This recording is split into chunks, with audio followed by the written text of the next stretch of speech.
Atisa as a roommate? What do you share? Like, do you help each other, like fix each other yeah, up? we do. We help us get dressed. We help to take pictures, to create our content. She's been such a lovely girl to me. She's like my big sister, and she Nice. considers me as her younger sister.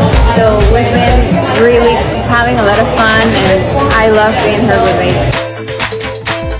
So inyong napanood at narinig itong sinabi ni Miss Universe 2025 Panama at sinabi niya na tinitreat niya as her sister itong ating candidate na si Atisa Manalo. So older sister yung kanyang sinasabi na kung saan ay tinutulungan siya sa mga bagay-bagay dito sa mga ganap nila paggagawa ng content at ng mga videos at even nga sa mga pagpo-post, diba? Kasi napag-usapan natin doon sa ating mga unang video na si Atisa Manalo according dito kay Miss Panama ay very sweet, very lovely. So nagustuhan niya yung personality ni Atisa Manalo.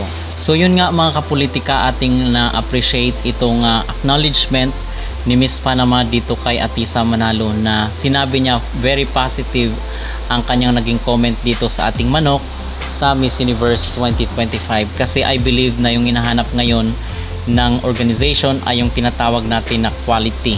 So nagtataglay si Atisa Manalo ng ganitong quality na hinahanap ngayon ng kompetisyon. So yun po, at very clear yung sinabi rin na pag-usapan natin doon sa ating mga unang video, yung sinabi ng CEO. So mga kapolitika, ngayong araw po is 15th day na ng competition and I believe na nandito na po ang mga contestants sa Bangkok. Going back to Bangkok na sila kasi malapit lang naman yung Pattaya dito sa Bangkok. Nasa nasa 1 hour and 30 minutes. So parang bumiyahe ka lang ng Maynila to Batangas. Okay, so malapit lang siya mga kapolitika, by land lang. Kung ikukumpara doon sa Phuket na napakalayo, parang nagbiyahe ka ng Maynila hanggang Bicol. So ganoon siya kalayo. Pero itong Pattaya is malapit lang po siya dito sa Bangkok. Okay?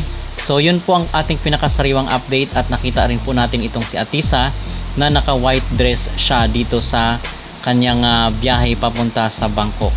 At patuloy po natin siyang suportahan at yung botohan pala mga kapolitika, wag po natin kalimutan kasi nahabol po tayo ng ibang mga candidate dito sa Miss Universe. So magtulungan na lang po tayo at kung sino man po yung mga may extra sa inyo ay pwede rin po kayong bumoto dito sa kanilang Miss Universe app na pwede nyong i-download dito sa kanilang Play Store or Google Store.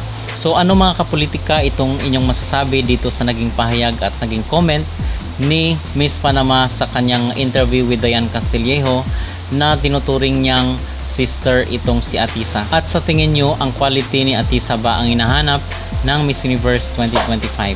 Mag-comment down below at huwag kalimutang mag-like at mag-subscribe na rin kayo para updated kayo sa ating mga latest issue.